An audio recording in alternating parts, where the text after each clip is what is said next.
Hi, I'm Nick, PPC Manager at Autoshop Solutions. We're an automotive digital marketing agency specializing in websites and internet marketing solutions. Today we're here to discuss why you can't stop advertising even when business is booming. When a shop is busy, it seems obvious to cut marketing efforts to save money. But here's why that choice will actually cost you more in the long run. Number one, don't lose momentum. Like most advertising platforms, Google Ads don't work instantly. When ads are launched, Google needs time to evaluate how well received they are by their audience. If you stop advertising, it can take sometimes 3 months to get back up to speed when you do restart.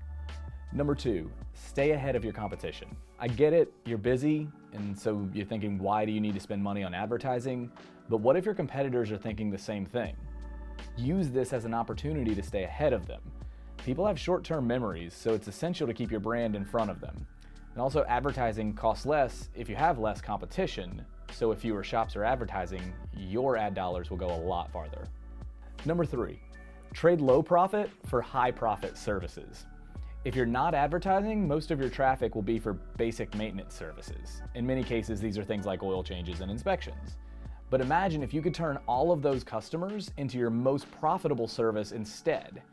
How much better would that be for your shop? Continuing to advertise on the high profit services can result in your shop being flooded with the jobs you want, rather than low profit services that you'll take but aren't really ideal. That's all for today, guys. For more Autoshop Academy videos, please visit our website or subscribe to our YouTube channel.